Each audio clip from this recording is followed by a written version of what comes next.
बिस्मिल्लाहिर्रहमानिर्रहीम। ये नाज़रीन यू न्यूज़ की जानिब से मैं इस वक्त जो है मुदस्सर चौधरी एडवोकेट के चैम्बर में मौजूद हूँ। मुदस्सर चौधरी जो है साबिक पाकिस्तान बार कौंसिल के कोऑर्डिनेटर रहे हैं और इस वक्त मुल्क के नामवर जो साइंसदान हैं डॉक्टर अब्दुल कदीर खां उनके वकील भी हैं।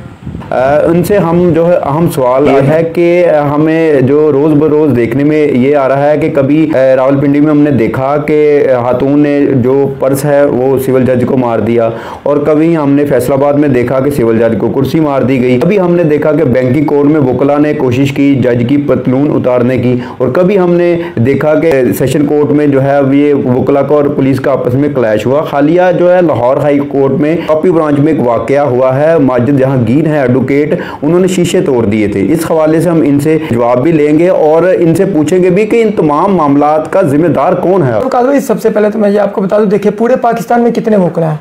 पूरे पाकिस्तान में गालन को 50,000 के करीब वकला है। एक घर में 2 भाई होना, लड़ाई तो उनकी भी हो जाती है। 50,000 वकला इंसाफ के लिए दिन रात काम कर रहे हैं। अगर उनमें कोई एक आधी लड़ाई हो भी जाती है तो वो भी सिर्फ वन साइडेड दिखाया जाता है।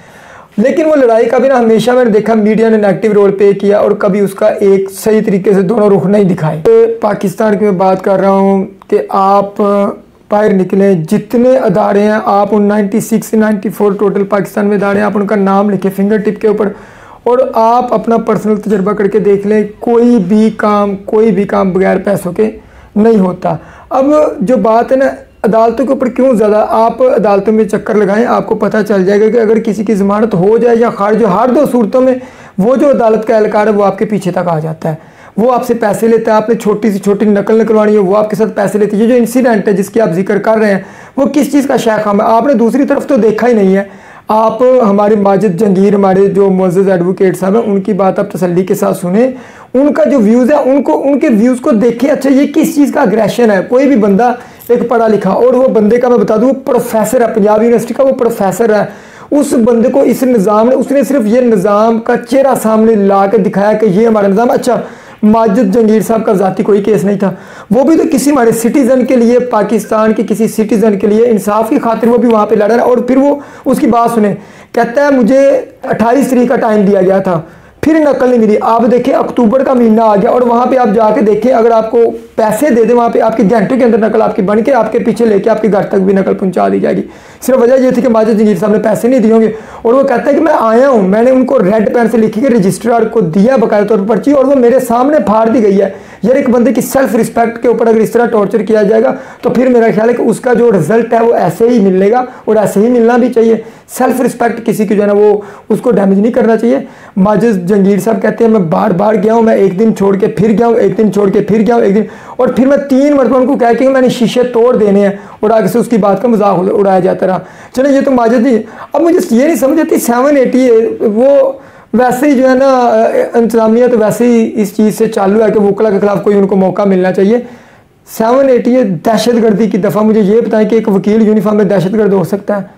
कहाँ से उसको आप कहते हैं दहशतगर्द? पंजाब बार कौंसिल का लाइसेंस उसके पास है, पंजाब यूनिवर्सिटी का वो प्रोफेसर है, और 780 का उसके ऊपर जल्दी जल्दी FIR दे दी कि ये दहशतगर्द है। मुझे तो ये FIR के ऊपर सारा अच्छा, अदालती निज़ाम की बात आप कर लें। पाकिस्तान का अदालती निज़ाम माशाल्लाह इतना ज़बरदस्त है कि पूरी दुनिया में 128वें नंबर पर आया है। ये उस चीज़ की कासी है। ये वो जो माजिद जंगीर साहब ने बिल्कुल ठीक चेहरा ला के आप लोगों के सामने कर दिया है कि पाकिस्तान की अदालती निज़ाम ये है, और पहले तो 128वें नंबर पे आए थे, अब उसने उसकी रियलिटी आप लोगों को ला के सामने रख दी है। और फौरी तौर पे FIR खारिज होनी चाहिए उनके खिलाफ। हम उसके साथ अपना साथ देंगे क्योंकि दोनों तरफ के देखना चाहिए। अच्छा चले, इनके खिलाफ तो FIR भी हो गई, लाइसेंस कैंसिल भी हो गया, मनसूख हो गया लाइसेंस। मुझे ये बताएं कि रजिस्ट्रार ने क्या उन लोगों को बुला के पूछा है? उनके ऊपर कोई FIR दर्ज हुई है? उनके खिलाफ क्या कार्रवाई आपने की है? आप कल चले जाएं, आप उनको पैसे दें, आपकी नकल 15 मिनट में बन के आ जाएगी। नहीं देंगे आपकी नकल को आपको 1 महीने का टाइम दिया जाएगा, वो भी पता नहीं मिलती है कि नहीं मिलती। उन्होंने अपने बंदी के खिलाफ क्या एक्ट किया अभी तक, उस चीज़ को भी तो ज़रा वाजिया करके सामने ले आए। मेरे ख्याल से पाकिस्तान बार कौंसिल को, पंजाब बार कौंसिल को, चीफ जस्टिस ऑनरेबल हमारे चीफ जस्टिस साहब को उनको बुलाना चाहिए।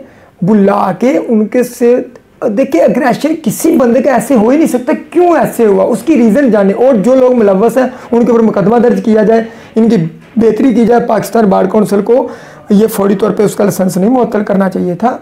उनको खैर वो मामला बेहतर समझते हैं, उनको पहले दूसरी साइड रुख देख लेना चाहिए और दूसरा रुख देखना चाहिए हमें, दूसरा रुख है कि मेरिट के ऊपर चलना चाहिए और उन ब्रांच के जो लोग हैं उनके ऊपर भी FIR दर्ज होनी। कैमरामैन आदिल बेग के साथ मियां वकास ज़हीर, यून्यूज़ लाहौर।